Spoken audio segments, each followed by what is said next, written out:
Ah, àṣẹ̀yìn olóṣùká àṣẹ ẹ̀ tí ẹ̀ lé ẹ̀ ń rìpọ́ọ̀tì page ètò tí mo ṣe lọ́sàn-án yìí ṣe lẹ́dẹ̀ gbé lọ.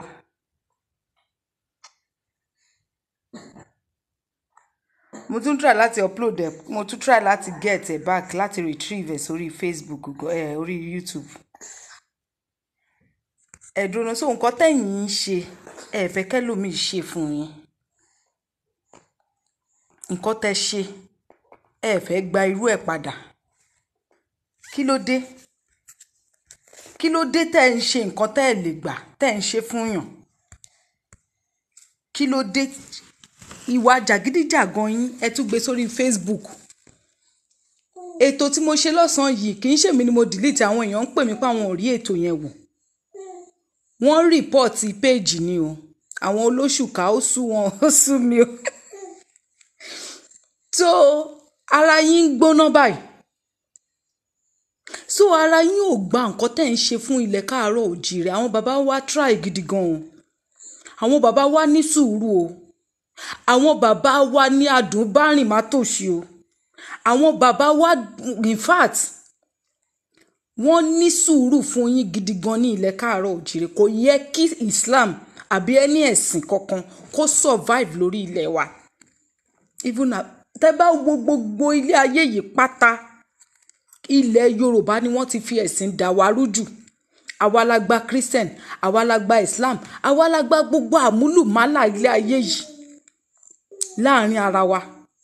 Ìdí nìyẹn tó jẹ́ wípé ohun wa kò ṣọ̀kan. Kì í ṣèpè ló ń ṣe wá. Kì í ṣègùn. Ẹ̀sìn tó fi bayé wa jẹ́ ni. Mo dẹ̀ ṣe ètò almost 4 hours. Ẹ dẹ̀ ti rìpọ́ọ̀tì ètò yẹn. Ìgbà tí máa fi kúrò lórí ètò báyìí mi ò rí gbogbo ètò yẹn mọ́ dẹ̀ gbé kúrò ńbẹ̀. Wọ́n dẹ̀ gbé àtètò àti mo in fact lẹ́yìn ìgbà tí mo wá ètò yẹn tì after how many minutes ni mo ṣẹ̀ṣẹ̀ wá rí wípé wọ́n gbé ètò yẹn ni. Torí pé Facebook send message sí mi wípé wọ́n report page mi. So ó ń ka yín níṣan. Ó ń dùn yín. Nǹkan tẹ́ ń ṣe for more than 300 years. Tí baba ńlá kú yín ṣe, ẹ̀yin ò wá lè gbà á. Ṣé ti rí pé kò dáa? Nǹkan tẹ́yin ò lè gbà. Kí ló dé tẹ́ ń ṣe? Nǹkan tẹ́ ẹ fẹ́ kéèyàn ṣe fún yín, kí ló dé tẹ́ ń ṣe fáwọn èèyàn? Ṣé nítorí pé wọn ò sọ̀rọ̀ látijọ́ ọjọ́ yìí, ó ti wá mọ́ yín lára, ó ti wọ̀ yín lẹ́wù, ó ti wọ̀ yín lẹ́jẹ̀. Ó wá ṣàjòjì lára ti yín nígbà tá a wá ń kọ́ nísìn. Ṣé pé ìkàlẹ̀ ṣe fún wa? Ìkàlẹ̀ ṣe fáwọn bàbá wa. To me, àwọn Fúlàní àárín wa ló dàgbà tí wọ́n ti gbọ́ èdè kóòtù òjìrè. Ibẹ̀ yẹn ni wọ́n wá lọ lúgọ sí. Ibẹ̀ yẹn ni wọ́n lọ lúgọ sí tó fi bẹ̀. Tẹ́ bá wo ọmọ kóòtù òjìrè kankan tó jẹ́ ọmọ Mùsùlùmí kò ní accept wípé kí gbogbo nǹkan tó ń ṣẹlẹ̀ kó máa lọ bẹ́ẹ̀ láti pé kán insult nínú.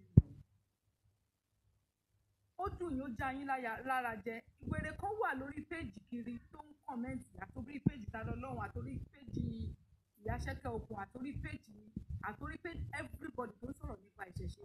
Àwa máa kọ́mẹ́ǹtì síbẹ̀ pé Odùduwà òrìṣà wo l'Odùduwà bọ nígbà tí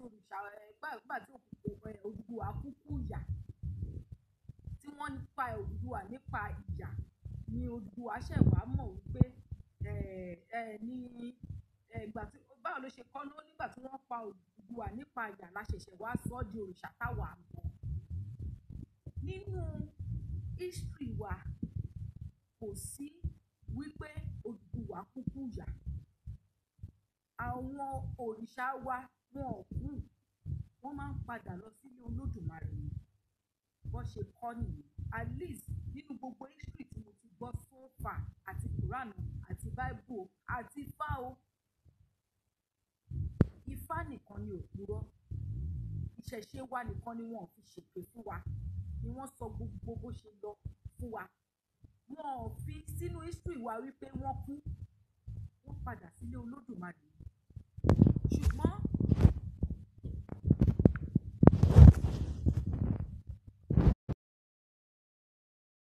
wọ́n padà pa sójú ogun ni, wọ́n pa Muhammed, wọ́n pa nípa ìyà ni. Ibi kó máa lọ kó lọ máa jí nǹkan ní nǹkan, kó máa lọ máa kó lọ máa wá bó ṣe máa gba ilẹ̀ onílẹ̀ tó máa convert nǹkan nìkan sí tiẹ̀. Ìdí ẹ̀ ni wọ́n ti pa Muhammed ni. Ojú kòkòrò nǹkan tí ò ń ṣe tiẹ̀, nǹkan tí ò ń ṣe tiẹ̀, tí ò ń ṣe ti àwọn baba ńlá ẹ̀ kó máa jà fún ilẹ̀ onílẹ̀ láti gba ilẹ̀ onílẹ̀. Ìdí ẹ̀ ni wọ́n pa Muhammed ni. Wọn ò dẹ̀ pa ní ikú tó, wọn ò fi ikú tó rọrùn pa rárá. Wọ́n pa nípa ìyà ni. Wọ́n kún bó ṣe, ẹ mọ̀ bó ṣe máa ń kun ẹran iléyá yẹn, bó ṣe kun Muhammed nìyẹn.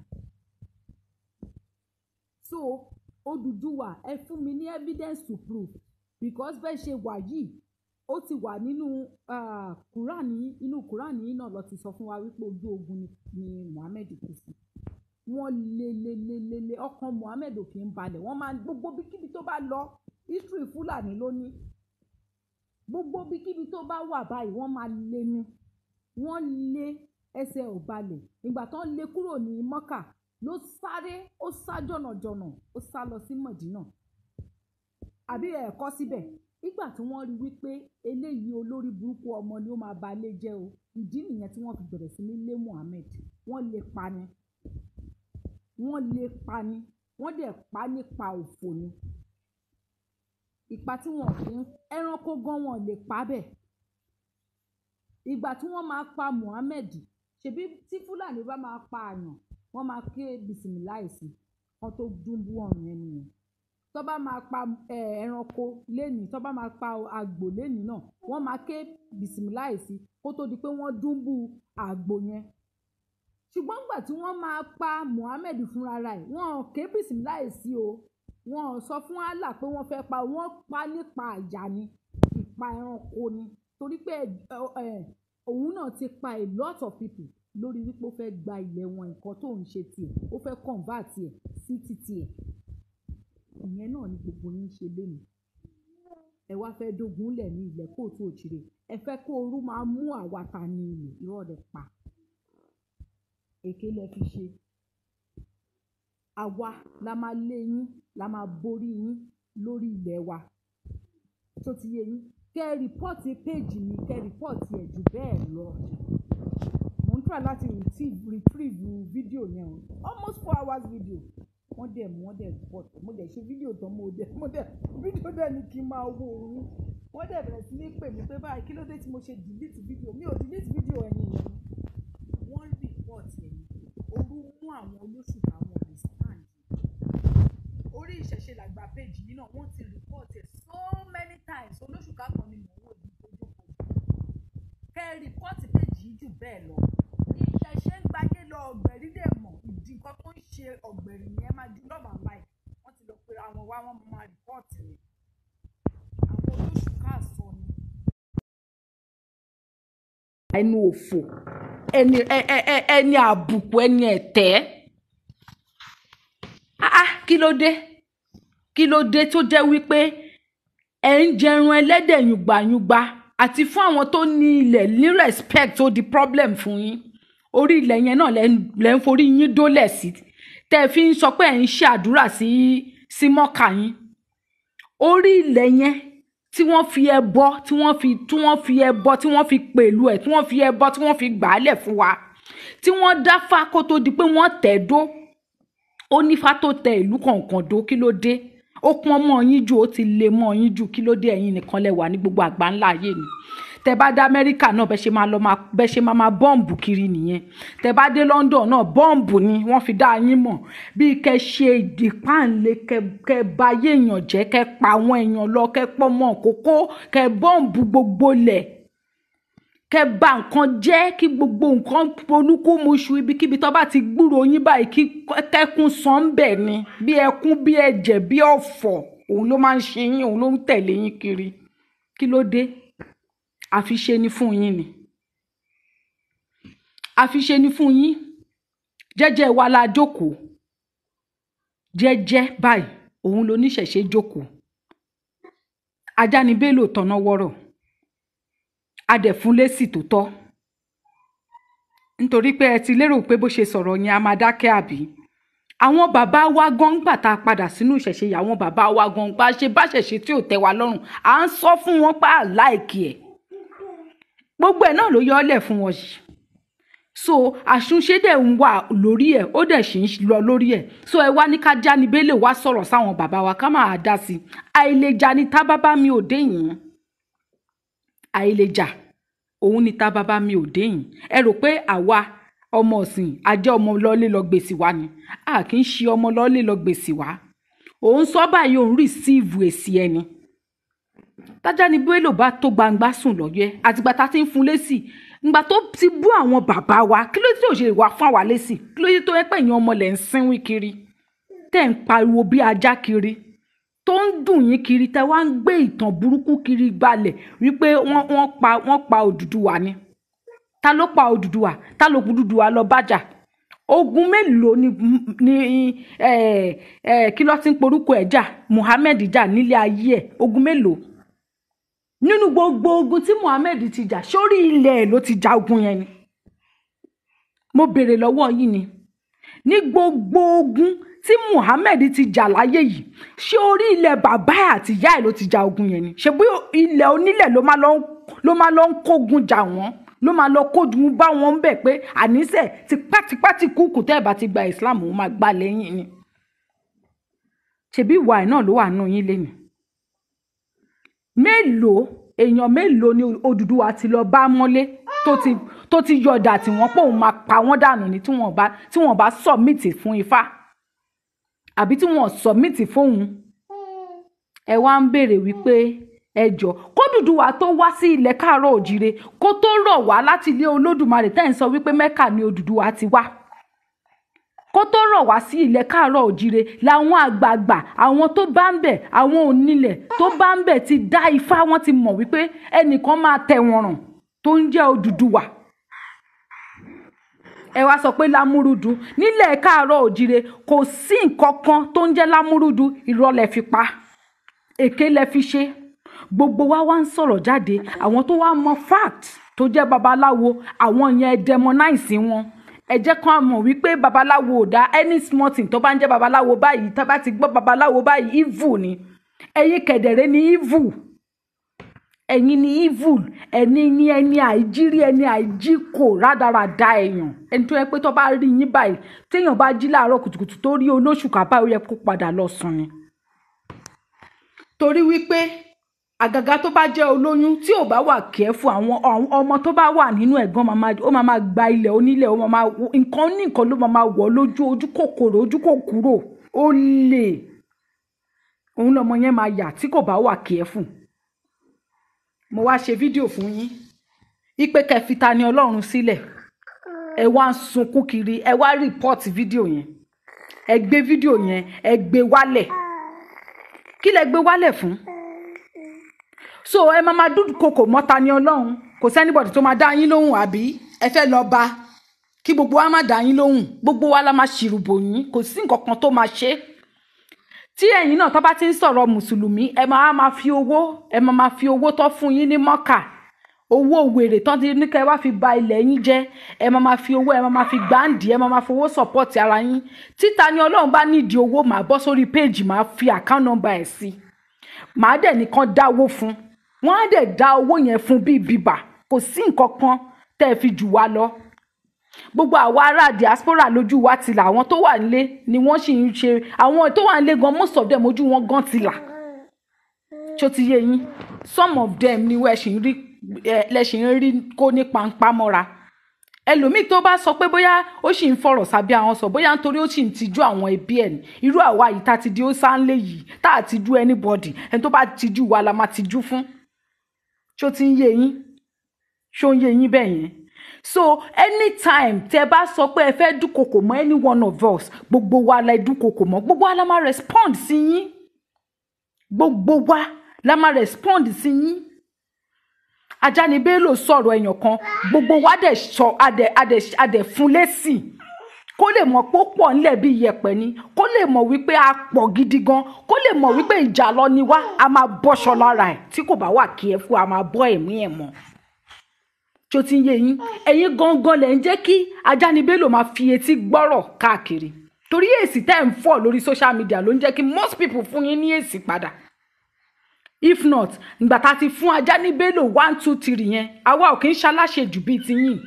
Then saw the same thing all over again for many years, for more than 200 years. Ni àwọn bàbá ńlá yín ẹrù pé orí yín ló ti bẹ̀rẹ̀ ni. Nǹkan ojú kòkòrò yìí onírọ́ yìí irọ́ number 1 yìí ọ̀tọ̀wọ́ àwọn forefathers yín lẹ ti bá, kì í ṣọpọ́wọ́ yín lásán ló wà. So irọ́ tẹ bá ń lẹ̀ àjogúnbá irọ́ tẹ bá ń lẹ̀ òun náà lẹ́yìn náà ṣì ń pa kiri. Òun lẹ ṣì ń pa kiri. Àwa ò kì í ṣaláṣejù bíi tiyín ọmọ àṣetẹ́ tẹ́ ẹ̀ mọ̀ when to stop. Àìmọ̀ when to stop yín yẹn òun ló fà á tí Ajani Bello fi fetí etí Muhammed yín gbọ́rọ̀. Tó ti yé yín, téèyàn bá ti ń ṣe nǹkan tí bàtà bá ń ro kólákólá ó fẹ́ ya pérégede ni, kó ya kó tún dáná sun ni. So àìmọ̀ when to stop Ajani Bello òun ló kó yà jẹ Islam lẹ́nu, òun ló kó gbàgbòsì yìí wá. Tó bá jẹ́ wípé gbogbo yín mọ̀ when to stop ni, tẹ́ ẹ̀ demonize ìṣẹ̀ṣe wa, tẹ́ ẹ̀ demonize orírun wa mọ́ ni, kò ní bí gbogbo nǹkan tó bí yìí. Tẹ́ ẹ̀ bá dẹ̀ máa fún wa lésì tẹ́ dúró nípò òótọ́ gbà tó yẹ pé onírọ́ tó gba gírèdì number 1 nìyí tẹ́lẹ̀tẹ́lẹ̀. Tó bá yẹ pé ẹ̀yin náà mọ̀ pé nǹkan tí Ajani Bello ṣe kò dá ni, ẹ wá fi mọ́nu báyìí, ẹ wá ń wò wá lọ́nkán báyìí. A ti fún lésì láàrin ọjọ́ 3 4 ó ti wà òkè fún wa. À ń ṣe alábùkù bíi tiyín, ẹlẹ́tẹ̀ ẹlẹ́sìn aládò bíi tiyín. À ń ṣe bíi tiyín tó jẹ́ wípé kẹ máa run mẹ́nu kẹrun àrùn pa. Bẹ́ẹ̀dẹ̀ ṣe ń run tẹ́ ń pariwo kí àlá àpaná Adébọ̀rẹ́ náà. Ìgbà tó yẹ pé wrong kí ló ti ń porúkọ ẹ̀, àdúrà lẹ̀ ń gbà ẹni kọ́ Ọlọ́run paná Adébọ̀rẹ́, Ọlọ́run tó dá ẹbọ, tó ní pé ká máa rúbọ, tó ní pé ká máa dáfá kó máa ṣètùtù, kó tún wá lọ pa nǹkan tó dárẹ́. Ẹ̀yin tẹ́yìn gan sọ pé kí Ọlọ́run paná Adébọ̀rẹ́, ọmọ tẹ́ bílẹ̀ kí ló tẹ́ ẹ̀ mú tẹ́yìn lọ́rùn. Ọmọ tẹ́ bí ẹ fìyàwó yẹn lẹ̀ àbọ́kọ, ọmọ tẹ́yìn fòbò ara yín bí tẹ́ fokó ara yín ṣẹ̀dá ẹ̀ ṣe mú kẹ́yìn lọ́rùn. Ìtumọ̀ nǹkan tẹ́ ń pé kó Olódùmarè ṣe nìyẹn. Olódùmarè ò lè paná Adébọ̀rẹ́. Ẹ rí ni bẹ́ẹ̀ ṣe sọ tí ẹ̀ ń pé kán paná Adébọ̀rẹ́, kán paná ìdí kán paná Adébọ̀rẹ́ lẹ wà títí gbogbo ayé fi kọjá lára yín, tí gbogbo ayé fi sún sókè lára yín, tí gbogbo ayé tí technology ń gòkè sí ní gbogbo ara yín. Love and life lórí ikú ni wọ́n ti débi.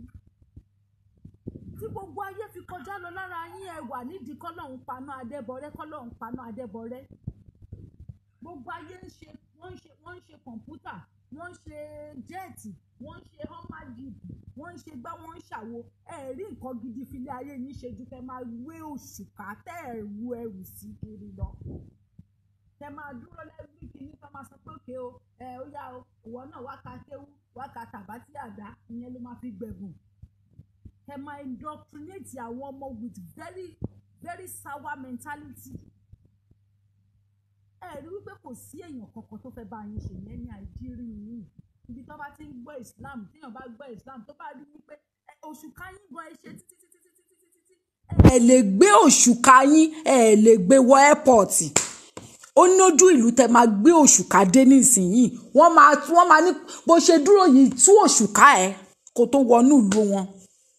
Àwọn ẹlẹ́hàá tẹ̀ ń há kiri kò síbi tẹ́ lè wọ̀ ní Europe.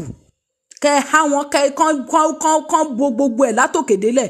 Wọ́n á ní tí wọ́n ẹlẹ́hàá lè fi ya fọ́tò lọ sílùú òyìnbó. Kò lè ya pásítọ̀tì.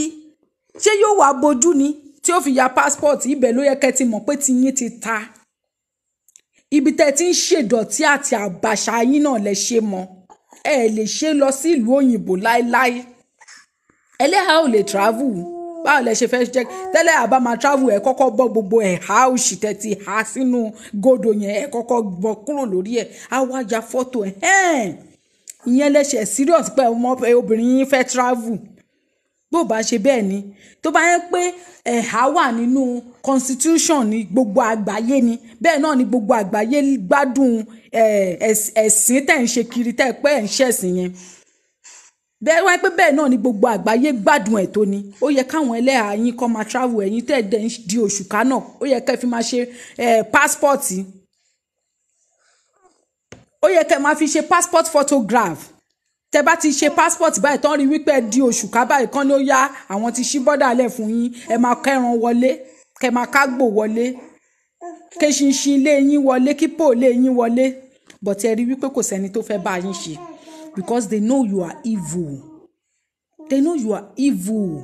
Ìṣẹ̀ṣe tẹ̀dẹ̀ ń demonize yìí ẹ wo gbogbo àwọn black African Americans tí wọ́n kó lọ gbogbo wọn padà sínú ìṣẹ̀ṣe ẹ̀yin lẹ dọ̀tí ẹ̀yin ló lórí burúkú tí kò sẹ́nibọ̀dì tó fẹ́ bá yín ṣe kò sẹ́nibọ̀dì tó fẹ́ bá yín ṣe kò sẹ́nibọ̀dì tó fẹ́ rìn mọ́ yín kò sẹ́nibọ̀dì tó wà proud of you in the world at large. In the world at large tó bá dárúkọ Muslim tó bá dárúkọ Islam wọ́n á kọ́kọ́ rò lẹ́ẹ̀mejì pé kò tiẹ̀ sí pé wọ́n fẹ́ rò lẹ́ẹ̀mejì gan wọ́n ti mọ̀ wípé terrorism ni they terrorize they are too radical they are too barbaric they are backward in their thinking all they know how to do is to convert whatever that is not theirs to theirs. Ètò mi tẹ́ gbé lọ yẹn ló jẹ́ kẹ́ tún wá gbọ́ làbárí ẹnu yín ètò mi tẹ́ gbé lọ yẹn òun ló jẹ́ kẹ́ tún wá gbọ́ kó bá kún gbé ọ̀rọ̀ wọ́n pa Muhammad nípa ìjà ni wọ́n pa nípa òfò ni wọ́n pa nípa dúnbú ni wọ́n pa in fact ibi tí wọ́n ti gé Muhammad wọ́n yọ ojú ẹ̀ sọ́tọ̀ wọ́n yọ ẹnu ẹ̀ sọ́tọ̀ wọ́n yọ gbogbo ẹ̀ṣẹ̀ ara ẹ̀ sọ́tọ̀ ni wọ́n la gbogbo ọpọlọ ẹ̀ jáde ni nígbà tí wọ́n máa pa wọ́n pa sójú ogun ni in fact Muhammad ò lójú orí wọn ò níbi tí wọ́n sí láyé yìí kò sí gbogbo ibi tí wọ́n gbélẹ̀ ní Mọ́kà pé bẹ́ẹ̀ lọ sí Muhammad sí yẹn gan irọ́ ni torí pé kójú má bàa tì wọ́n ni ojú tì ní fún wọn láti sọ wípé wọn kò sí Muhammad ò ní ojú orí Muhammad kò ní ojú orí àwa ní ojú orí Odùduwà níbi tí Odùduwà wọlẹ̀ sí ìyẹn tún kọ́ ó wọlẹ̀ ní nílé Ifẹ̀ fúnra rẹ̀ ló wọlẹ̀ pé tó bá yá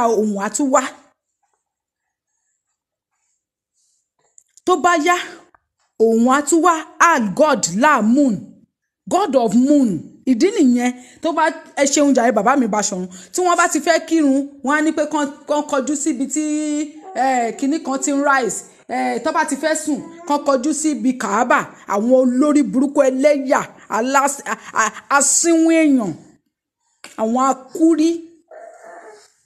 àwọn akúrí èèyàn tábà wá ń sọ̀rọ̀ àti ìsọ̀rọ̀ tá ìsọ̀rọ̀ wọ́n sọ pé tìwá pọ̀ jù tó bá yẹ pé ẹ ti jẹ́ ká sọ̀rọ̀ tá fẹ́ sọ láàrin 2-3 days ta ló ráyè tiyín who has your time nobody has your time because everybody knows you the whole world knows you there's nothing hidden about Islam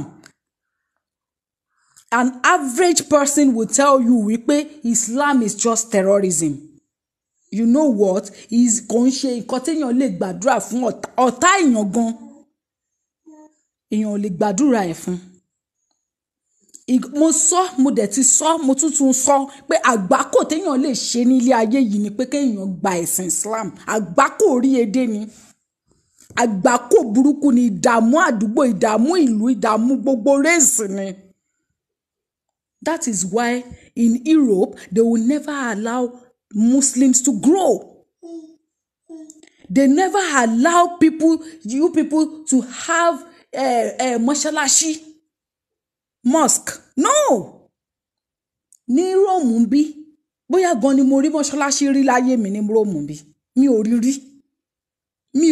rí tó bá wà bóyá èèyàn kan ní gbogbo Rome bó ṣe wà yìí they don't allow you people to thrive wọn ò jẹ́ kẹ́ mí wọn ò jẹ́ kẹ́ rí mú mi wọn ò jẹ́ kẹ́ rí stand nítorí wípé wọ́n mọ̀ wípé kò sí nǹkan kan tẹ́ ń ṣe ju pé kẹ́ mú olè yìí ni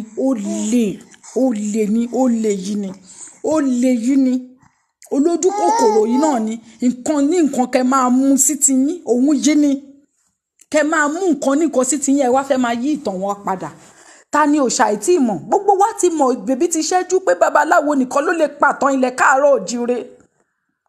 Gbogbo ìtàn wa ẹnu babaláwo lẹ ti lè gbọ́. Nítorí wípé kò easy fún yín láti yí story wa, history wa padà. Kò easy fún yín. Ẹ try, ẹ fẹ́ yí history wa padà. Ní wèrè kan sọ wípé kinní kan kúkú ẹ̀sìn, ó kúkú ìyà ni, ó kúkú gbá. Àwọn babaláwo jẹ́ kó yé wa. Àwọn òrìṣà kan wà wọ́n jọ bára wọn jà ní ìgbà ìwáṣẹ̀ àti bẹ̀ wọn ò gbórúkọ so many òrìṣà mọ́ ṣùgbọ́n àwọn tá à ń gbórúkọ wọn lénìí yìí in fact ọ̀sán yìí gan tó jẹ́ kí ló ti ń porúkọ ẹ̀ ẹni tó kọ́kọ́ jáwé ọ̀sán yìí gan sef ìgbà tí ó bá kí ló ti ń porúkọ ẹ̀ jà bàbá yìí ó bá ọ̀sán yìí bá kí ló ti ń porúkọ ẹ̀jà olóde ni wọ́n máa ń pe bàbá àfo bàbá ọbalú ayéjà ṣe bóun ló jẹ́ kó ń wọ̀n sàn yìí kó tínrín ọbalú ayé ló bá jà orúmọ lóògùn dànù òun ló bá jà wọ́n sọ fún wa wípé àwọn òrìṣà wa wọ́n sọ fún wa pé àwọn baba ńlá wa they are too perfect just as you have painted Muhammad. They told us the truth about them. They told us the truth about àwọn òrìṣà wa tó jóbìnrin. The way they left one òrìṣà house one bó ṣe ń filé Ògún lẹ̀ tó ń filé Ọ̀rúnmìlà lẹ̀ tó lọ fọ́ Ògún tó lọ fẹ́ gbá tó lọ fáwo. They told us how they did it that day. Those times tí wọ́n wà láyé, they were truthful to us about it. They did not tell us they are perfect, just as you have portrayed your Muhammad. Tẹ portray Muhammad tẹ sọ wípé Muhammad ó ṣe kinní kan ó dá lára ó ṣe gbá kò lábùkún kan on the long run inú Quran yín kò ń ṣe pé wọ́n àròsọ o inú Quran yín náà lọ ti ń mú òótọ́ ọ̀rọ̀ jáde fún yín inú Quran yẹn náà ni wọ́n kọ sí torí pé àwọn èèyàn wa wọn ò mọ̀ túmọ̀ ẹ̀ ni bàbá mi mo máa kà jáde ńsìn bọ̀ ẹ jẹ́ kí n tán kínní.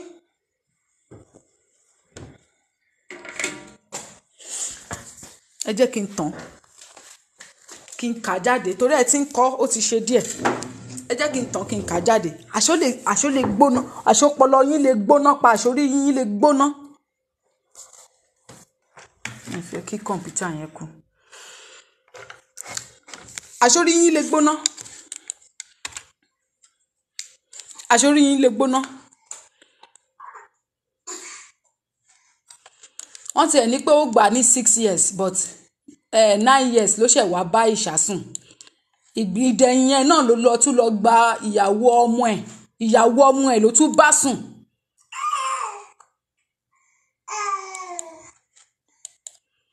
ìyàwó ọmọ ẹ̀ ló tún bá sùn. Quran chapter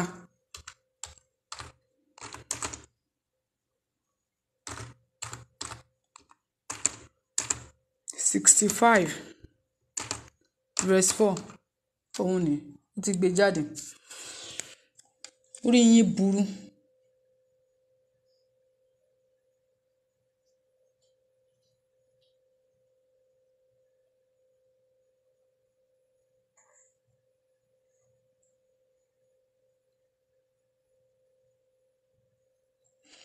mo ń bọ̀ o.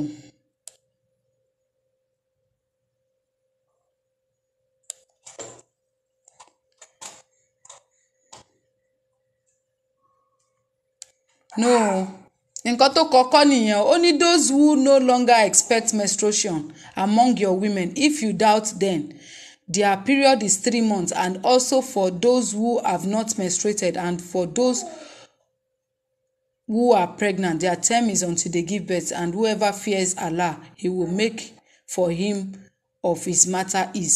Kò ń ṣe nǹkan tó sọ síbẹ̀ nìyẹn o bàbá mi. Bàbá mi Báṣọ̀run kò ń ṣe nǹkan tó kọ síbẹ̀ nìyẹn. Ó ní òun ètì èèyàn dúdú mi ò mọ ohun yẹn o. Mò ń bọ̀ ẹ jẹ́ ń wa ná.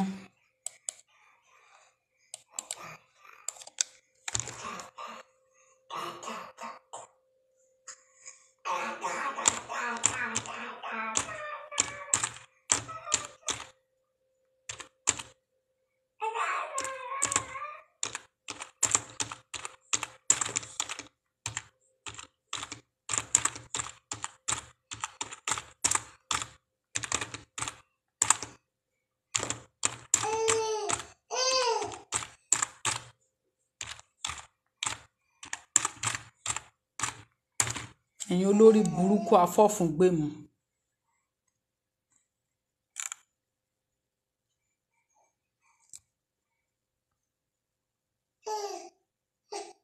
Mi ò rí ń bẹ̀ o. Mi ò rí ń bẹ̀ bàbá mi. Mi ò rí ń bẹ̀ bàbá mi bóyá bí tẹ́ fẹ́ kà yẹn. Bóyá kì í ṣe ibẹ̀ yẹn.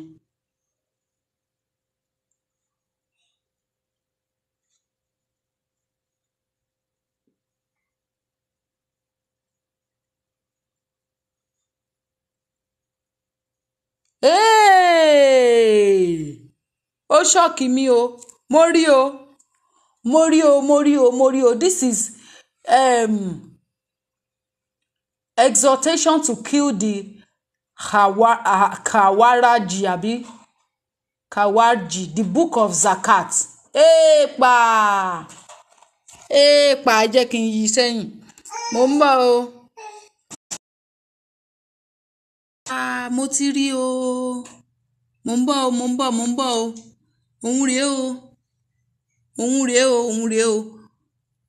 When Haruna set out and as he was with Abu Talib, Allah be pleased with him, they said, there is no command but that of Allah. Upon this, Ali said, the statement is true, but it is intentionally applied to support a wrong cause. The messenger of Allah described their characteristics, and I found these characteristics in them. They state the truth with their tongue, but it does not go beyond this part of their bodies. And the narrator pointed towards his throat. The most hateful among the creation of Allah is one black man among them. Wow. The most hateful creation of Allah is one black man among them. One of his hands is like the teeth of a goat, or the nipple of the breast. When Ali and Abu Talib killed them, he said, search for his body. They searched for him, but they did not find it. His dead body upon this. He said, go and search for him. By Allah, neither have I spoken a lie. Wow. Nor has the lie been spoken to me. Ali said this word twice and thrice. They then found him, the dead body, in a rain. They brought his dead body till they placed it before him. And I was present at that place when this happened. And when Ali said about them, a person narrated to me I saw that a black man from the IBN army.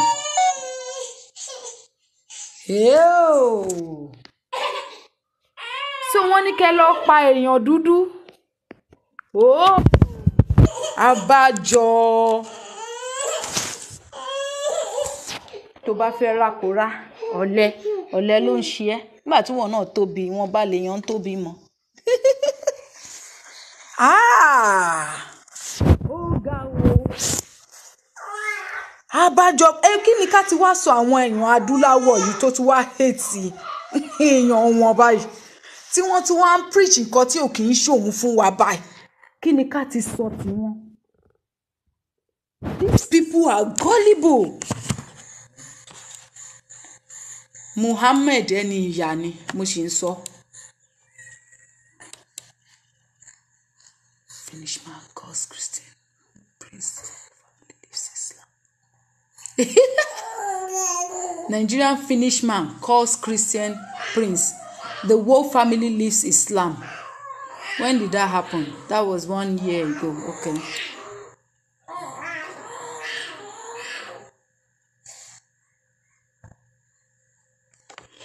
Ew, wọ́n ti send díẹ̀ sí mi o. Ṣé ẹ fẹ́ join wa ni lórí live? Wọ́n ti send díẹ̀ sí mi òun ni o. The most hateful among the creation of Allah is one black man. Òun náà ni among them Kwaraji. One of his hand is like the teeth of a goat. Kai, if you are a black man and you are still a Muslim, then you don't know what you are doing. Allah Apostle said you should listen to and obey your ruler, even if he was an Ethiopian black slave whose head looks like a raisin.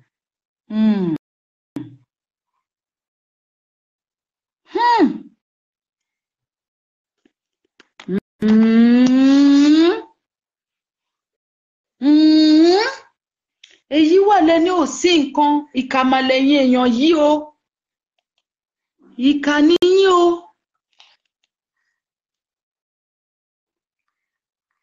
Ìkà níyìn o. Ẹ̀dẹ̀ṣí, oh my God. Irú àwọn èèyàn wo rè? Ẹ̀dẹ̀ṣí ń gbéta ẹ̀ ń sọ̀kò sílé. Ẹ jẹ́ ń gbọ́ voice note. Ibi ilé ló ti sọ pé òun dá àwọn èèyàn funfun láti apá ọ̀tún, òun dá àwọn èèyàn dúdú láti apá òsì. Lójú òfin tóun dá yẹn wọ́n máa wọ àlùjànnà, àwọn èèyàn dúdú yẹn wọ́n máa wọ nínú iná lòun dá wọn fún. Ẹ̀ka ń bẹ̀ máa tún sẹ́ǹdì ní ibi tí ó ti fẹ́ gba Aisha lọ́wọ́ bàbá tó máa ń tẹ̀lé Abubakar. Ẹ bá ní abọ́dà mi ló jẹ́ pé o lè gbọ́ ọmọ wọn ló tì ó, bọ́dà mi ló jẹ́ nínú ẹ̀sìn Allah, a kì í ṣe bí àwọn sẹ́ǹdì yẹn náà. Àwọn eléyìí wá change ẹ̀ sí wa, wọ́n wá sọ fún wa pé ẹbí ò kan ẹ̀sìn o, wípé ò bá jẹ́ bàbá ò bá jẹ́ ìyá, ẹ̀sìn ọ̀tọ̀ ẹbí ọ̀tọ̀, wípé so ẹ̀sìn yẹn ó supersede ẹbí. I'm telling you the fact. Àwọn tó jẹ́ family mi tó jẹ́ Muslim wọ́n máa hate mi bí ìgbẹ́, in fact tó bá lè pa mí gan wọ́n lè pa mí. Torí ẹ̀rù Ọlọ́run kú ṣe àjìnà síra wa ẹ lè rí mi pa. Torí wọ́n ti ní kì í ṣe bí ara èmi gan kọ̀ yín lẹ́bi, mo ti dis family yín ẹ̀yin náà dis family èmi náà. Torí they are so about it. Ó máa ń ká wọn níṣan tẹ́ bá ti sọ̀rọ̀. Almost 3 hours ago wọ́n dẹ̀ gbé lọ fẹ́ẹ́ níbi tó ká wọn lára. Wọ́n dẹ̀ gbé lọ fẹ́ẹ́ lọ́sàn-án yìí. Mo rò pé orí ibu bá yín, orí ibu lẹ̀gì mọ́ yín. Tí n bá tún ti ṣètò ilé ìtàn kẹtù rìpọ́ọ̀tì mi. Mo ṣe mistake, èmi ni mo gọ́ra mi. Tẹ́ bá ti rí negative comment màá máa block yín. Every negative comment màá máa block yín. Ìkà ní yín, wọ́n fi ẹ̀sìn yẹn wọ́n fi dogun wa ni, wọ́n fi bayé wa jẹ́ ni. Wọ́n flag mi pa ni o. Wọ́n flag ètò yẹn mi ò rí mọ́.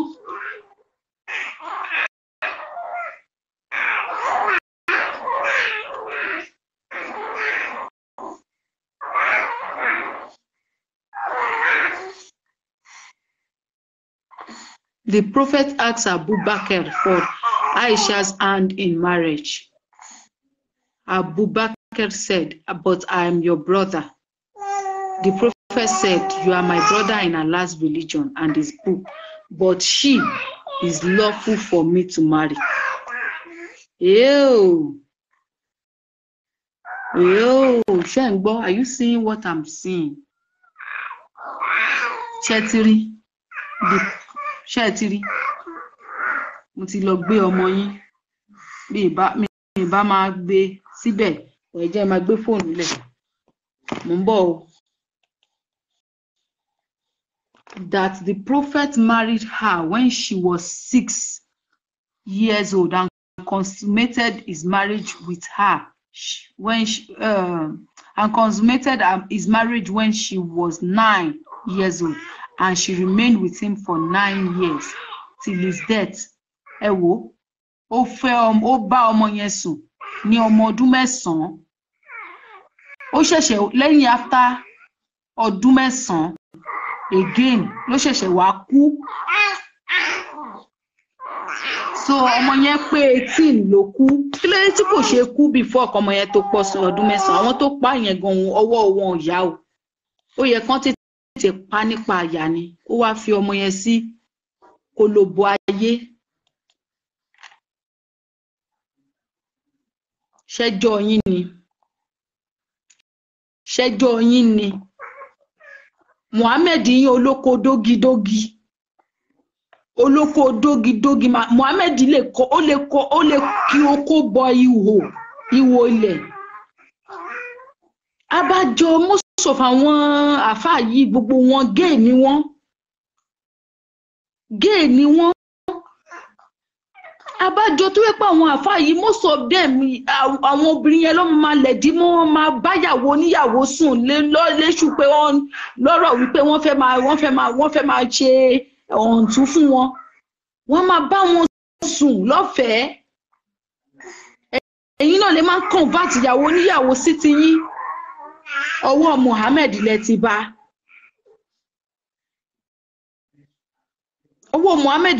Ẹ tún gbé fídíò eléyìí lọ, kẹ́ tún gbé lọ. Wọ́n ti gbé fídíò lọ o. Ẹ má fọwọ́ kan Tani Ọlọ́run o. Ẹ má fọwọ́ kan torí pé tẹ́ bá fọwọ́ kan pẹ́rẹ́.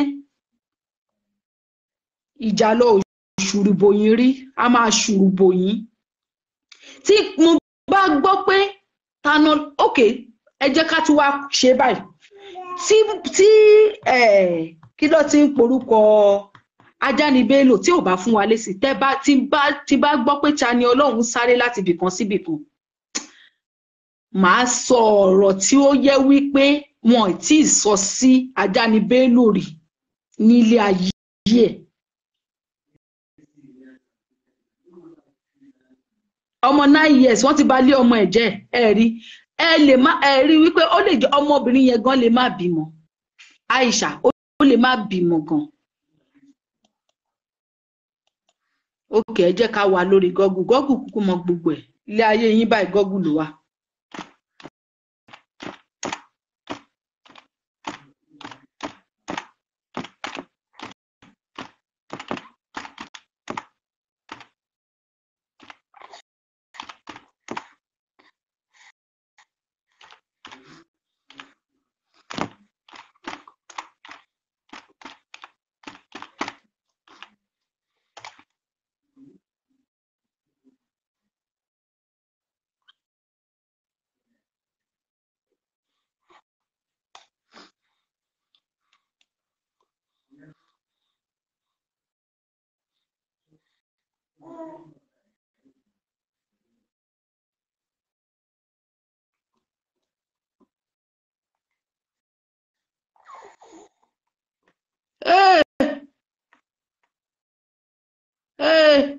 Ó bá yé Aisha jẹ́, Aisha ò bímọ tó fi kú lágàn ni. Tí yín ta. Ṣẹ́tìrí. Ó kú lágàn ni.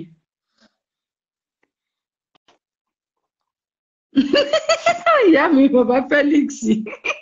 Wọ́n ní kárí fi tẹ́ máa wọ̀rí. Ẹ jẹ́ kó di ní ọ̀la. Mo fẹ́ ṣerun mi gan, ṣùgbọ́n ẹ jẹ́ kó di ní ọ̀la. Ẹ̀rí Ṣẹ́tìrí, as per my knowledge, Aisha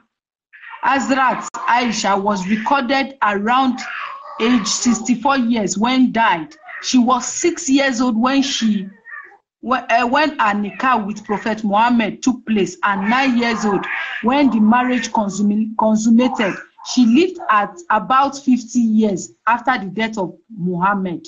Then she had 14 years of marriage, but there were no kids. Hey! Títí tó fi kú ó kú bó ṣe wá náà ló ṣe kú. Bó ṣe wá ló ṣe lọ. Ó bà ayé ẹ̀jẹ̀, ó bà ayé ọmọ lọ́mọ, ó bà mọ́gi. Muhammad bà ayé ọmọ lọ́mọ jẹ́ ọmọ ọdún 9, ó bà ayé ẹ̀jẹ̀ tó fi kú. Irú ìyẹn gan sef. Kí ló dé tí Muhammad ò ní jóná kú? Gbogbo èyí tẹ́ ń sin Muhammad. Iná jàǹnà mọ̀ lẹ máa ti lọ bá wò. Ẹ máa kúkú ìyà tí Muhammad kú ni. Ikú ẹ̀sìn pẹ̀lẹ́ ọkọ mi. Tí wọn náà bá fẹ́ sùn ó jẹ́ yàsùn. Pẹ̀lẹ́ ọkọ mi. Let me see. Wọ́n ti bo kẹ́rẹ́kẹ́rẹ́. Ọmọ mi tún bògbẹ̀ sí yín ní mọ́. Ẹ̀yin ẹni bí ẹ̀yin wèrè. Pẹ̀lẹ́ ìyá mi. So Aisha pasán láyé ni. Ó kú ayé asán, ó dẹ̀ kú inú alẹ́. Pẹ̀lẹ́ ọkọ mi, let me change it and I put you on my back. Wá sí ló ti jẹun.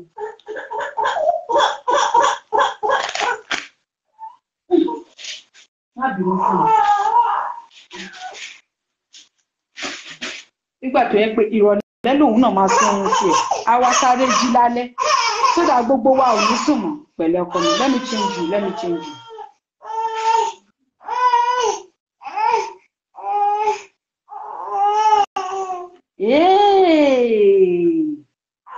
Ẹni Muslim tẹ́ bá ti rí ní ìsinyìí, ẹgbọ́mọ yín sá o, ẹ̀pà. Ẹgbọ́mọ yín sá o, ìwà Muhammad wà nù, abájọ. Ọmọbìnrin dẹ̀ ni mo bí tó pọ̀ lẹ́rẹ̀ẹ́rẹ́ yìí. Tí n bá rí ẹ̀yin olóṣùkà lásán tẹ́ bá kọjá níbi tí mo wà tí yín ta.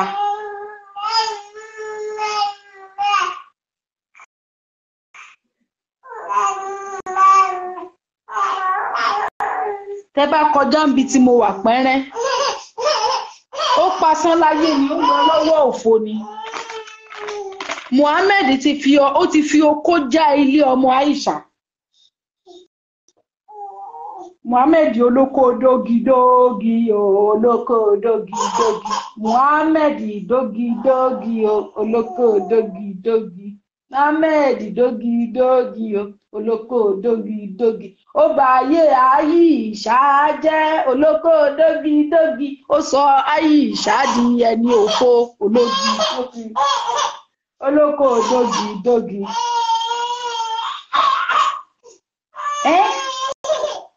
Ó sọ Aisha di àgàn.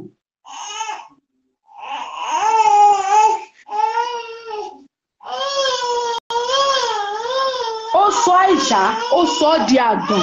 Gbogbo ẹ̀yin tẹ́ ń bú ìṣẹ̀ṣe, tẹ́ ń sọ̀rọ̀ òdì sí ìṣẹ̀ṣe.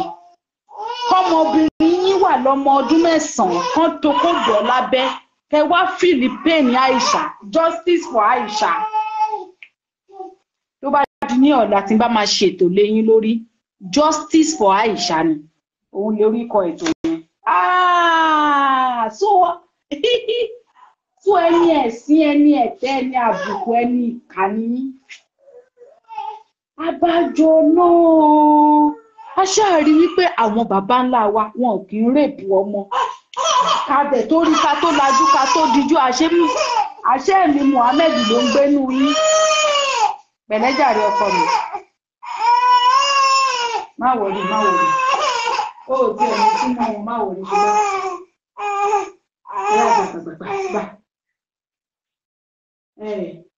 Olóko dógidógi ni Muhammad o. Ayé Aisha ó fínísì ayé Aisha pátápátá. Àṣà Aisha patán láyé ni. Àṣà Aisha pòfo lọ́run ni. Àṣà ó mà ṣe o. Aisha ó ronú kú ni o. Ó bínú kú ni o. Oh, in fact, bí ó ṣe sí láyé mọ́ yìí gan, mo feel pain Aisha. Tó bá di lọ́la, a máa ṣe ètò justice for Aisha. Ó forcefully ọmọ ọdún 9 tí ò bu tí ẹ má jẹ́ kí kó má dà abẹ́ ò tí ì là. Mohammed máa burú o. Ó yẹ kí tó bá yẹ pé tó bá ń ṣe wípé wọ́n ṣá Mohammed ní wẹ́lẹ́wẹ́lẹ́ ni tí wọ́n ti wọ́n rún ilé, in fact wọ́n tún dá ásìdì sí, kò sí ojú orí ẹ̀, wọ́n kàn gbé òkúta kan síbì kan ni. Pé ó máa jẹ́ ohun ìtìjú fáwọn náà láti sọ wípé Mohammed ò lójú orí. Wọ́n pa wọ́n tún gbòkú ẹ̀ lọ ni. Wọ́n rún nírun wèrè ni. Wọ́n gé orí lọ́tọ̀, wọ́n gé apá lọ́tọ̀, wọ́n gé ẹsẹ̀ lọ́tọ̀, okú ẹ̀gbọ́n tó fi dó Àìṣà yẹn wọ́n gé kúrò ńbẹ̀. Tó bá ń ṣe bẹ́ẹ̀ ni tó bá ń ṣe bẹ́ẹ̀ ni ó yẹ ká lọ wú Mohammed níbi tó sin sí.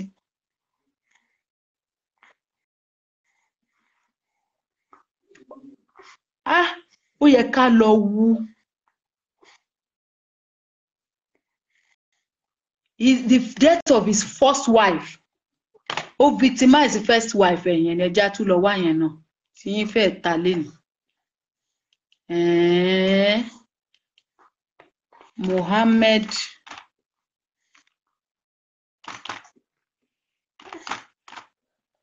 first wife.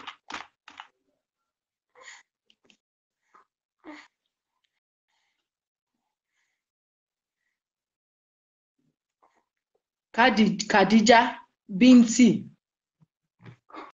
Khuwailid. Siti Khadija is the first wife and also the first woman who believed in what the Prophet Muhammad sallallahu alaihi wasallam taught and became the first Muslim woman in that era. Okay, death. How did she die? A few years before the Hijrah, the immigration to Medina, wherein the Muslim community began crystallizing into a clear socio-political force on its own right. Muhammad had no other wives while she was alive and had no children by any of his later wives. Obìnrin ọmọ tí obìnrin yẹn bí fún nìkan, tí Khadija bí fún nìkan ni Muhammad ní láyé. Gbogbo àwọn obìnrin míì tó fẹ́ ẹni sùúrù o, cause of death.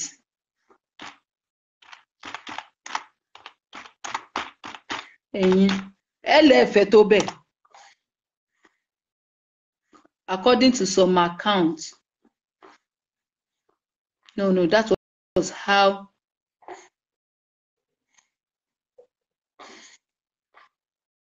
Muhammad's first wife cause of death.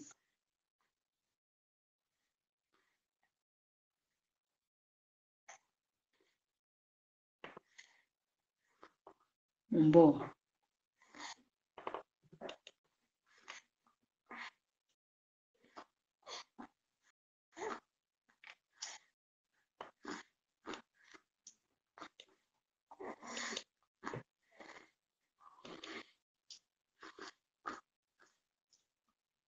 Mbo.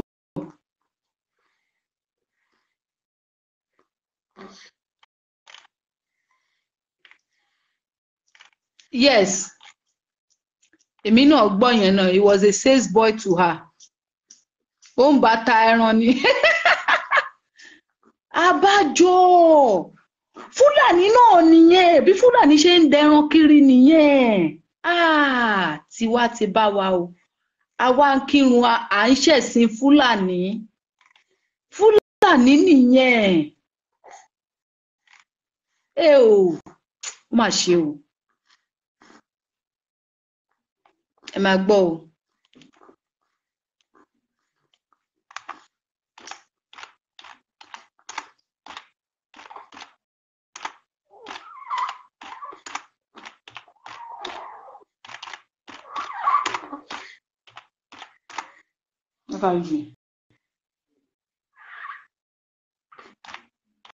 and cause of death.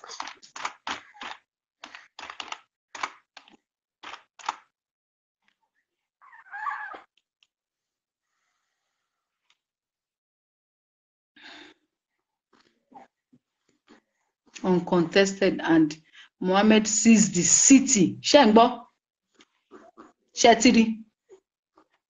Ole Jija, Shetiri.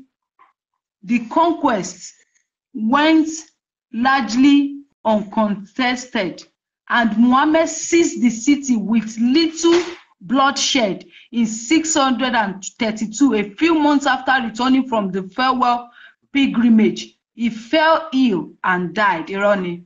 Wọ́n pa nípa àyà ni, ibẹ̀ ni wọ́n ti ní nǹkan ti bà, ibẹ̀ ni nǹkan ti bà, ipa àyà ni wọ́n pa nípa àyà ní Ṣẹ́tírí. Ibi tó ti lọ jí nǹkan ní nǹkan, tó ti lọ gba ilẹ̀ onílẹ̀, tó ti lọ jagun gba ilẹ̀ onílẹ̀, ibẹ̀ ló ti pa. Irọ́ ni mo gbà yẹn. Wọ́n pa nípa àyà ni, ipa ẹranko. Ṣẹ́tírí. Aisha died at her home in Medina. Ṣẹ́tírí. She was 67 years old. Kéèyàn pé 67 years old, kó má bímọ, kó má marry, kó má ṣe nǹkan kan gbà tí wọ́n ti fi oko wèrè, oko Fúlàní ló ti fi ba ìdí Aisha yà. Justice for Aisha. Ẹ̀yin ẹlẹ́ẹ̀fẹ́ tó bẹ̀, Ọlọ́run bá ń gbọ́.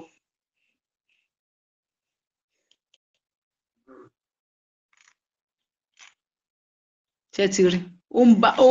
Ó lọ fẹ́ olówó, ó wá ń ba ta ẹran. Àbí? Òun náà báwo lèèyàn ṣe máa sọ fún obìnrin wípé nínú Islam wọ́n ní pé ìyàwó wípé bó ṣe lówó tó, ìyẹn Aisha pé bó ṣe lówó tó, ó máa mú ẹgba ọwọ́ ọ̀tún, á mú kí ló ti ń porúkọ ẹ̀ sọ́wọ́ òsì gbóúnjẹ, ó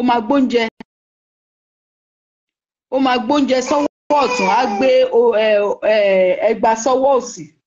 She is 20 years older than him. Ṣẹ́tírí. Ẹ máa ṣe lọ. Ẹ tún wá rìpọ́ọ̀tì eléyìí, ṣe ti gbọ́. Mo tún dẹnu dúró ń bẹ̀. Àṣejù yín òun ló tún jẹ́ kí n tún wá ṣètò mi. I love you all. Ẹ jẹ́ kí n fi yín lẹ̀ kí n lè lọ rẹ ọmọ yìí tẹ́ kó lè bá a sùn torí ọ̀la mo ń gbé wọn lọ sílé ìwé. I love you all. Ló dàbọ̀.